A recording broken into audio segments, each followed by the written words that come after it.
Bismillahirrahmanirrahim. Assalamualaikum warahmatullahi wabarakatuh. Alhamdulillahirabbil alamin, wassalatu wassalamu ala nabiyyina Muhammad wa ala alihi wa ashabihi wa man tabi'ahum bi ihsanin ila yaumiddin. Amma ba'du. Kaum muslimin rahimani wa rahimakumullah jami'an, kita lanjutkan pembacaan kitab As-Siyam dari kitab As-Sahih Al-Bukhari.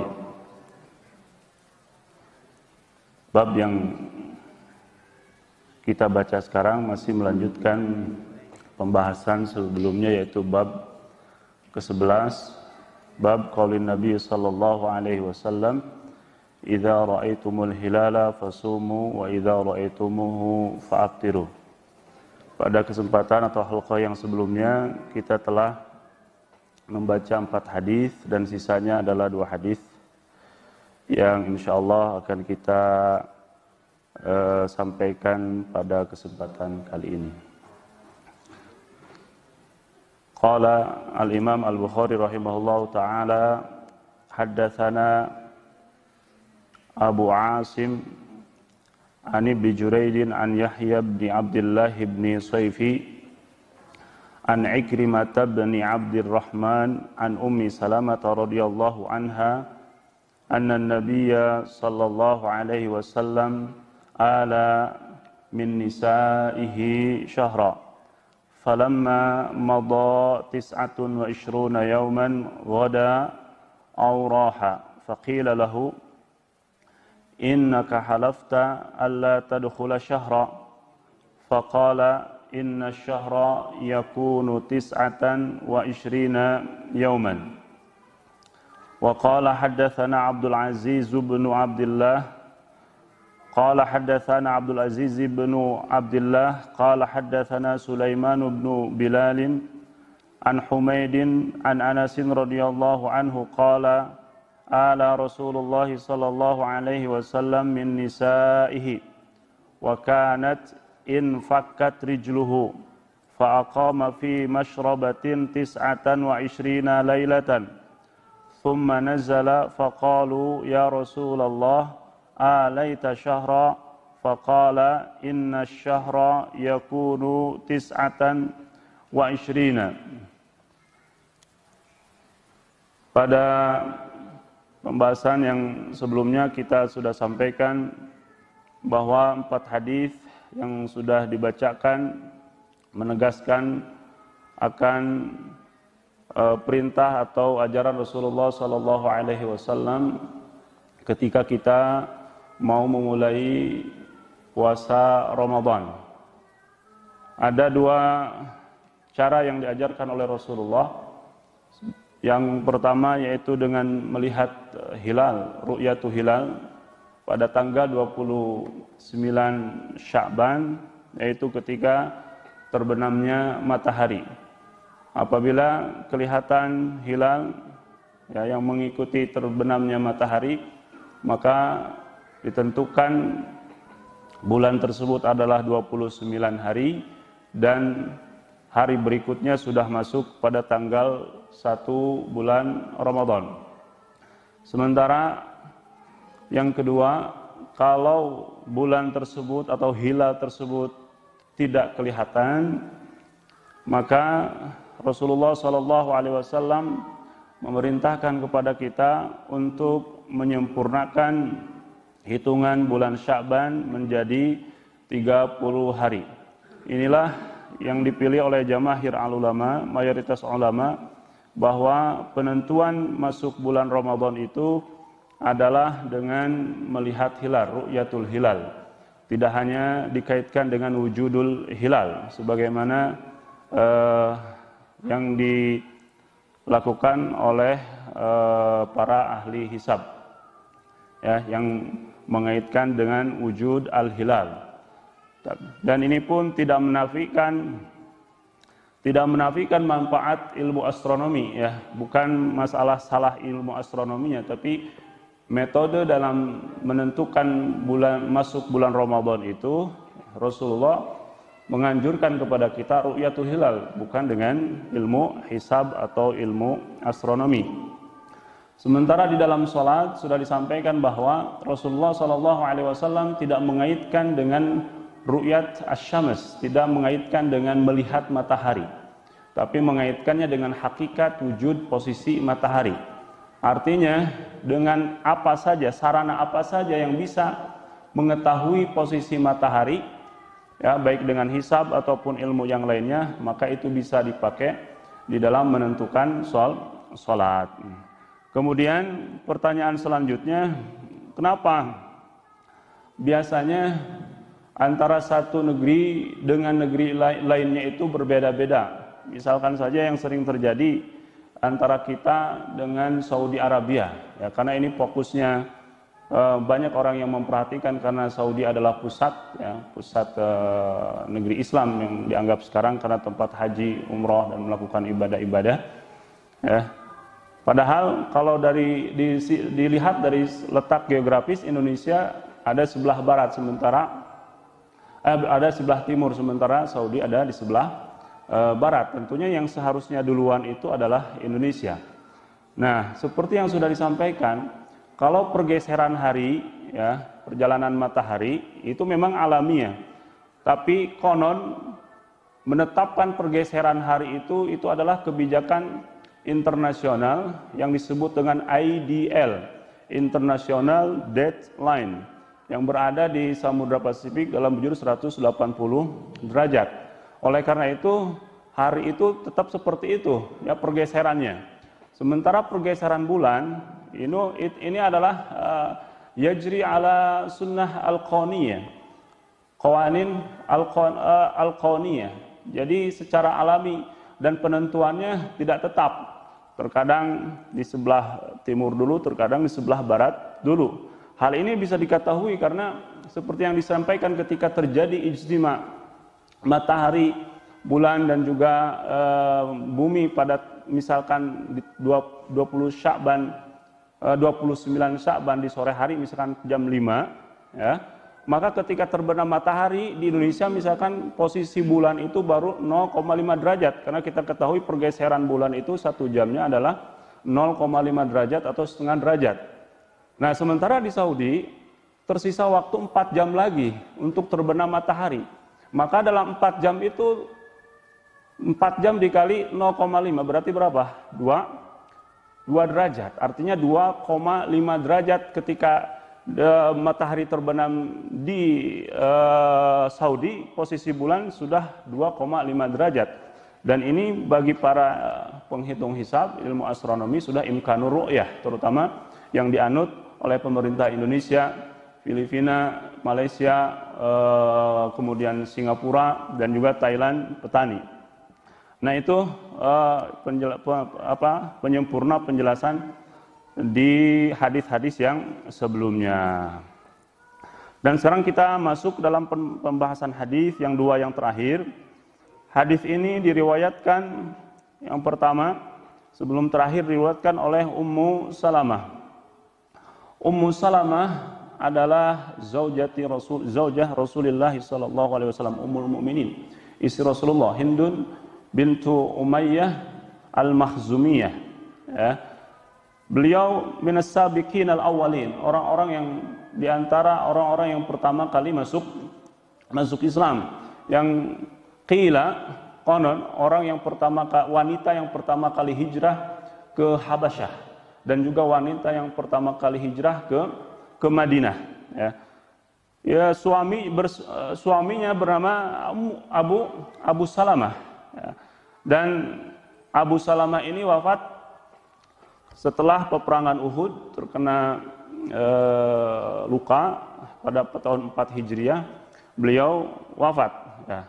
Ketika wafat suami dari Ummu Salamah ini, itu Abu Salamah, Ummu Salamah teringat ajaran hadis yang diajarkan oleh suaminya Abu Salamah, yaitu hadis dari Rasulullah. Ketika seorang mendapatkan musibah, ya, jadi Abu Salamah pernah mengajarkan kepada Ummu Salamah, wahai Ummu Salamah, ketika kamu dapat musibah, maka katakanlah Allahumma ajirni fi musibati wa khlufni khairan minha. Ya Allah, berikanlah aku pahala terhadap musibah ini dan gantikanlah dengan yang lebih baik. Ketika meninggal, Ummu Salamah terngiang doa tersebut, kemudian mengucapkannya. Tapi setelah mengucapkan, beliau mengatakan, siapa yang lebih bagus, lebih hebat daripada Abu Salamah? Karena Abu Salamah ini adalah suami yang dicintainya, suami yang sosok yang luar biasa pada diri Ummu Salamah. Ternyata setelah selesai masa iddah, doa tersebut dikabulkan oleh Allah. Datang Rasulullah untuk menghitbahnya dan menikahinya pada tahun 4 Hijriah dan statusnya menjadi Ummul Mukminin. Dan Ummu Salamah ini adalah termasuk wanita yang cerdas kedua setelah Aisyah di antara istri Rasulullah. Banyak ide-idenya yang diambil oleh Rasulullah SAW. Di antaranya ketika terjadi Sulh Hudaybiyah, yaitu ketika Rasulullah SAW ditahan tidak masuk untuk melaksanakan ibadah umrah, maka Rasulullah SAW bertahallul di Hudaybiyah. Kemudian Rasulullah mencukur rambutnya dan memerintahkan para sahabat untuk mencukur rambutnya, tapi tidak ada yang mengikuti. Kata Ummu Salamah, wahai Rasulullah, coba Anda cukur rambut Anda dulu, kemudian keluar. Maka Rasulullah melakukan itu, dicukur dulu, cukur habis, dibotak, kemudian keluar. Para sahabat melihat, langsung mereka mencukurnya. Ya. Dan banyak mauqif lain tentunya kebersamaan Rasulullah dengan Ummu Salamah.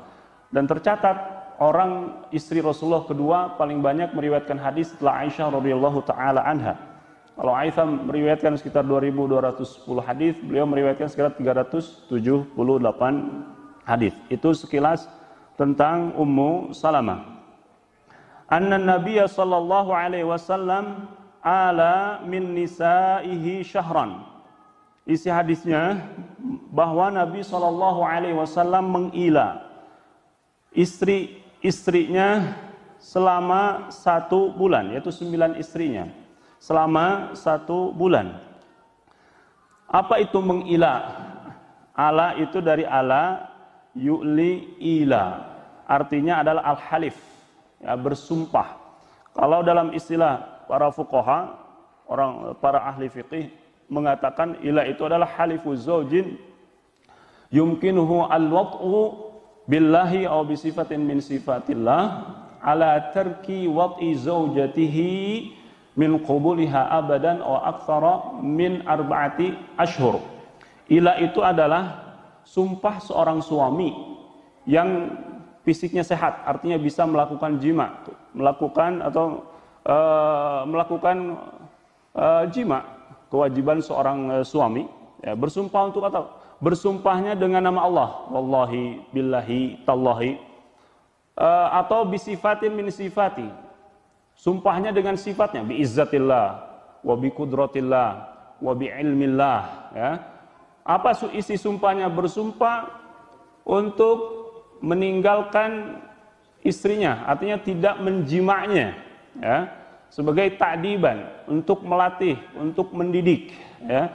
Kalau misalkan terjadi pembangkangan dari seorang istri, nah ini adalah ila. Berapa lama? Abadan. Abadan itu selama-lamanya. Artinya dia mengatakan misalkan, wallahi saya tidak akan menggauli istri saya sampai turunnya Dajjal misalnya. Wallahi saya tidak akan menggauli istri saya sampai terjadi kiamat. Nah itu ila, ya. Aw aktsar min 4 ashhur, atau 4 bulan, ya, lebih banyak dari 4 bulan. Nah, dari yang disampaikan oleh para fuqaha ini, maka bisa disebut ila itu dengan beberapa syarat tadi. Yang pertama, seorang suaminya tidak lagi sakit, artinya dia bisa melakukan hubungan suami istri. Kemudian bersumpahnya dengan atas nama Allah atau dengan sifat-sifat Allah Subhanahu wa taala. Isi sumpahnya itu yaitu untuk tidak menggauli istrinya, tidak menjimaknya, bukan tidak berbicara. Kalau tidak berbicara saja itu disebutnya hajar, bukan ila.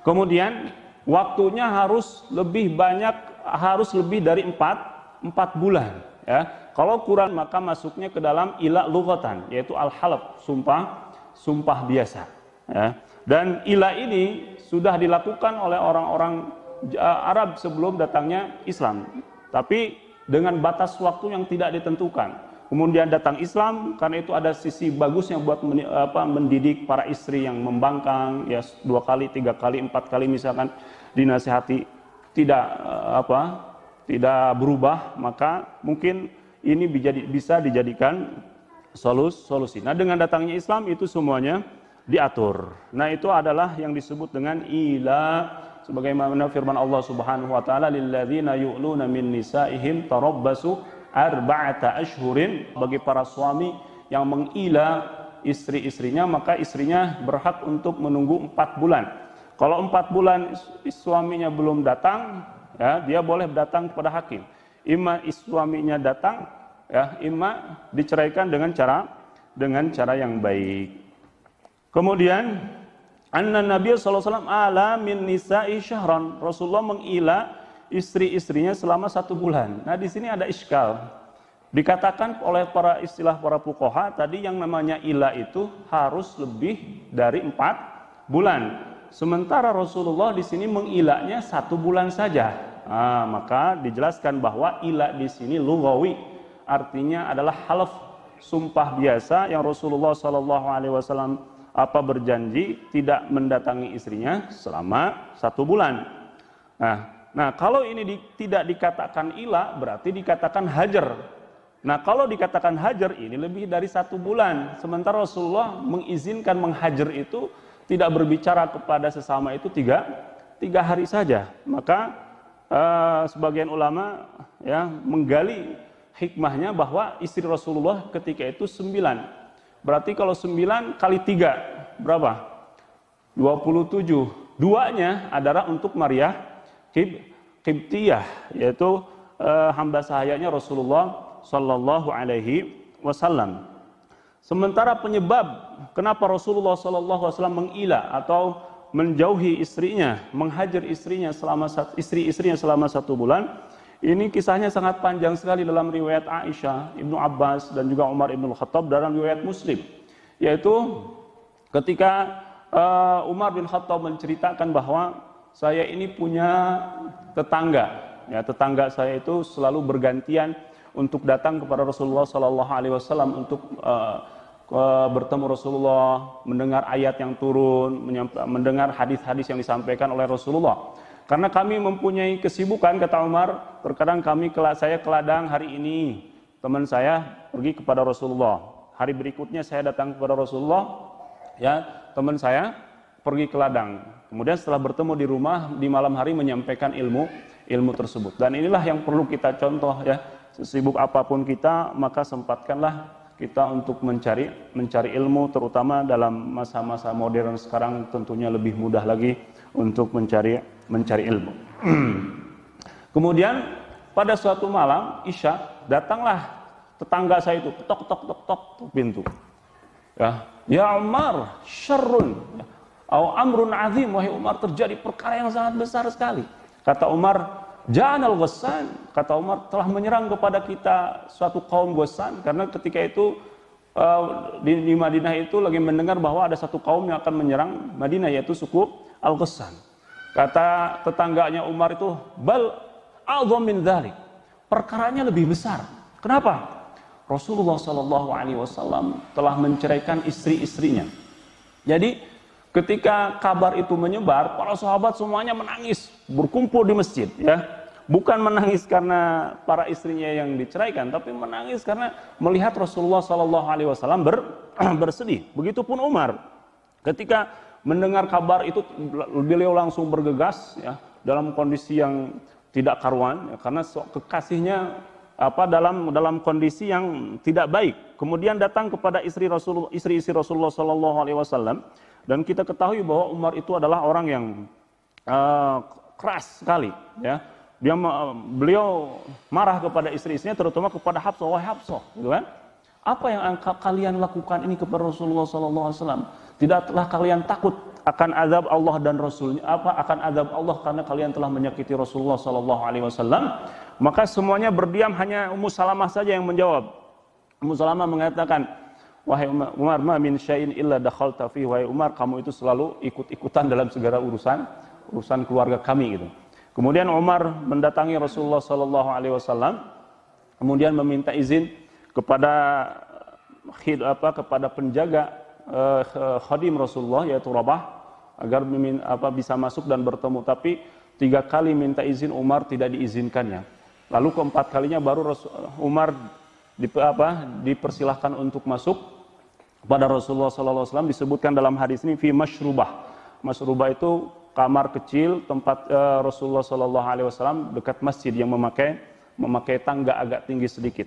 Kemudian ketika masuk, Umar ibn Khattab radhiyallahu taala anhu melihat Rasulullah SAW lagi berbaring di atas kerikil, ya, di atas kerikil dan tidur di pelepah kurma yang dianyam itu sampai berbekas. Sampai Umar itu menangis melihat kondisi Rasulullah yang lagi bersedih, tidur dalam kondisi seperti itu, padahal dia posisinya mungkin ya di atas pemimpin, presiden. Kemudian Umar mengatakan, "Wahai Rasulullah, kenapa Anda tidak berdoa kepada Allah Subhanahu wa taala? Kisra Kaisar, Raja Romawi, Kaisar Persia, kerajaan Persia mereka dalam kehidupan yang sangat nyaman." Rasulullah mengatakan, "Ya Umar, atardu an takuna lahumud dunya wa lanal akhirah?" Ya. Wahai Umar, tidakkah engkau ridho kita memiliki akhirat untuk mereka dunia? Kemudian Umar memintakan ampunan kepada Allah melalui Rasulullah sallallahu alaihi wasallam. Ketika bertemu Umar tidak langsung menceritakan apa yang terjadi, tapi beliau melihat wajahnya yang kusut dalam kondisi bersedih semakin membuat Umar bersedih. Kemudian Umar mengatakan, ingin menghibur Rasulullah, "Wahai Rasulullah, ya, saya itu di rumah," kata Umar bin Khattab, ya, "karena nahnu ma'syaru Quraisy naglibu ala nisa'ina." Kami itu, kita di Mekah itu orang-orang Quraisy adalah orang-orang laki-laki yang pada kuat. Artinya istrinya tidak ada yang berani membantah di Mekah itu. Ya, falamma ji'na ilal Madinah, ketika kita datang ke Madinah, gitu kan, wajadna rijalahum taglibu alaihim nisa'uhum. Ternyata laki-laki di Ansor itu adalah orang-orang yang kalah dengan siapa? Yang kalah dengan para wanitanya. Ternyata fatafiqan nisa'una ya'khudnal adab minal ansor. Dan wanita-wanita kita, istri-istri kita ternyata sudah tertulari penyakit itu. Mereka sekarang udah berani membantah pada para suaminya. Ketika mendengar itu Rasulullah SAW yang asalnya wajahnya lagi bersedih mulai tersenyum. Ya. Kemudian Umar bercerita lagi, "Wahai Rasulullah, seandainya engkau memerintahkan untuk memenggal Hafsah, saya penggal sekarang juga," kata Umar ibn Khattab. Dan Umar ibn Khattab sempat datang kepada Rasul kepada siapa? Kepada Hafsah, "Wahai Hafsah, kamu itu ya jangan sampai la yaghurrannaka jaruk." Jangan sampai terperdaya oleh tetanggamu. Artinya Aisyah. Aisyah itu mau membantah, mau bilang apa kepada Rasulullah, dia wanita tercantik yang paling dicintai oleh Rasulullah dan bapaknya juga orang yang paling dicintai. Kalau kamu mau minta sesuatu, minta kepadaku, ya. Karena di antara menjauhinya Rasulullah SAW para istri, salah satunya adalah kesepakatan Hafsah, Aisyah dan istri-istri yang lain untuk meminta ditingkatkannya nafkah. Jadi nafkahnya minta lebih banyak. Yang kedua yang disebutkan oleh Ibnu Hajar adalah karena Hafsah dan Aisyah ya sepakat ketika Rasulullah SAW ada di rumahnya Zainab binti Jahsh, istri Rasulullah SAW, minum madu, gitu kan. Dan Zainab itu kan terkenal cantik. Mereka berdua itu cemburu. Kemudian bersepakat kalau Rasulullah pulang dari Zainab, ya, kita bilang Rasulullah itu bau maghofir. Maghofir itu adalah bau salah satu tumbuhan yang Rasulullah sangat membenci bau itu. Dan ketika Rasulullah ketika Aisyah dan juga Hafsah mengatakan ini adalah bau yang tidak sedap, itu Rasulullah sangat sakit hatinya. Kenapa? Karena Rasulullah itu tidak mau berpenampilan atau memberikan kesan yang tidak baik. Artinya selalu wangi di depan istri-istrinya. Ketika dikatakan kariha, ro'iha, kariha, maka itu sesuatu yang tidak mengenakan. Ya, sampai Rasulullah mengharamkan madu. Ya. Dan yang ketiga yang disebutkan oleh Ibnu Hajar adalah Hafsah dan Aisyah. Ketika Hafsah pulang ke rumahnya, mendapati Rasulullah dengan Maria Qibtiyah. Padahal itu adalah jadwalnya. Hari itu adalah jadwalnya Aisyah radhiyallahu taala anha. Kemudian Rasulullah SAW meminta maaf kepada Hafsah ya karena melihat Hafsah lagi marah gitu kan, cemburu. Kemudian tolong jangan disampaikan kepada Aisyah seperti dalam surah Tahrim itu, wa id asarun nabiyyu ila ba'di azwajihi haditha. Ternyata karena Hafsah ini hatinya seorang wanita emosional yang lagi cemburu, maka dia mengabarkan itu kepada kepada Aisyah. Maka kata Imam Ibnu Hajar, 3 hal tersebut, meminta naik nafkah, kemudian yang satunya lagi tentang Maryah Qibtiyah yang harus dirahasiakan, kemudian yang satunya ini tentang asal itu tentang madu yang disebutnya bau. Maka Rasulullah SAW ingin mendidik para istrinya. Ini gambaran kepada kita bahwa mungkin kita selalu bahwa yang namanya keluarga itu baik-baik saja. Ini contohnya Rasulullah SAW mengajarkan kepada sehebat apapun kita, sesoleh apapun istri kita, ya namanya masalah dalam keluarga itu pasti ada. Tapi yang terbaik tentunya bagaimana cara mencari solusinya sebagaimana yang Rasulullah SAW lakukan. Ini adalah beberapa sebab kenapa Rasulullah SAW menjauhi para istrinya atau disebut dengan ilah. Nah itu ketika Rasulullah SAW mendengar cerita-cerita Umar, tersenyum, mulai melebar wajahnya, berseri-seri lagi. Ya. Bahkan Umar mengatakan keindahan Rasulullah SAW itu tiada bandingnya ketika Umar melihat itu. Kemudian baru Umar bertanya, wahai Rasulullah, atalakta azwaj nisa'aka? Wahai Rasulullah, apakah anda mencerai semua istri-istri anda? Kata Rasulullah, la. Maka Umar ketika itu langsung bangkit, keluar dari masrobah itu, masuk ke masjid. Ada para sahabat lagi ngumpul pada nangis, Allahu Akbar. Ya, ketika mendengar Allahu Akbar, yang lainnya mengatakan Allahu Akbar. Karena tahu bahwa itu kata Allahu Akbar itu menggambarkan kabar yang baik. Artinya Rasulullah SAW tidak mencerai istrinya dan dalam keadaan sudah gembira, ceria lagi, bisa tersenyum lagi sebagaimana biasanya. Nah, setelah falamma madha tis'atun wa ishruna yauman, ketika sudah selesai. Ini yang jadi syahid di dalam hadis ini. Ketika sudah melewati 29 hari, ya, ghada auraha. Rasulullah pada waktu pagi atau waktu siang kembali ke rumah. Rumah yang dipilih pertama dalam syarah hadis ini adalah rumahnya Aisyah radhiyallahu taala anha. Ketika masuk, faqila lahu, dikatakan kepada Rasulullah, innaka halafta alla tadkhula syahran. Wahai Rasulullah, Anda telah bersumpah tidak masuk selama berapa? 1 bulan. Nah, sekarang sudah masuk, baru 29 hari.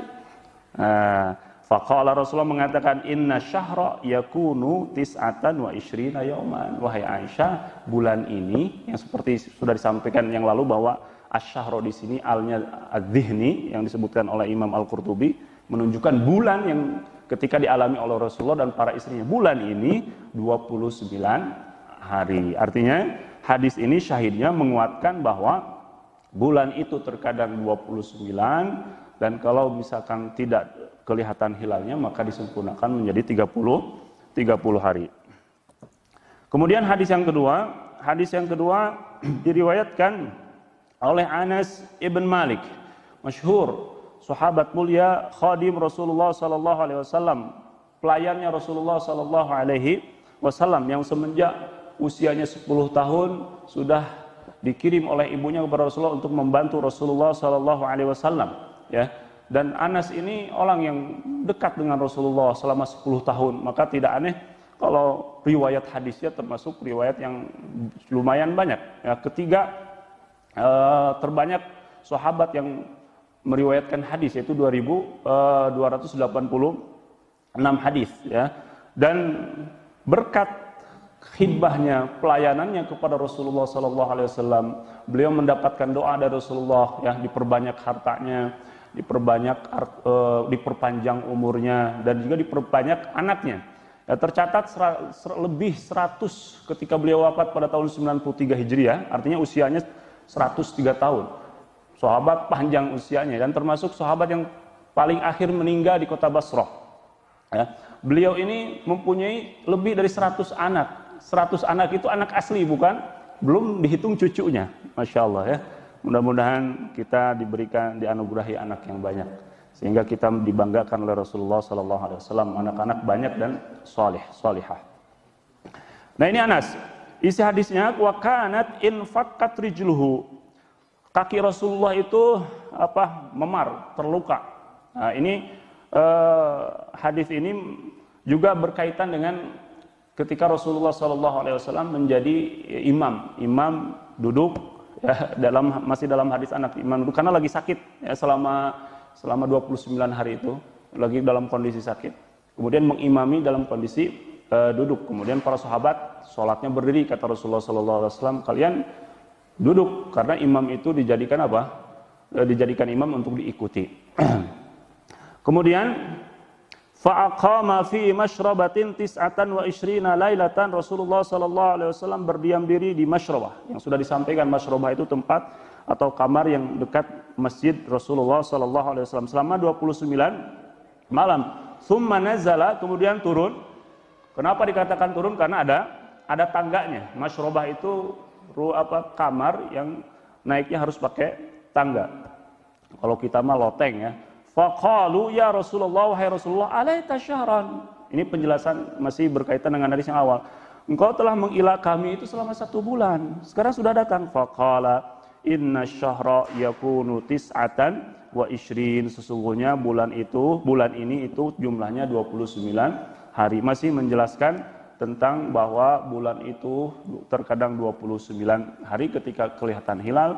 Dan kalau tidak nampak maka disempurnakan bulannya menjadi 30 hari. Wallahu a'lam. Assalamualaikum warahmatullahi wabarakatuh.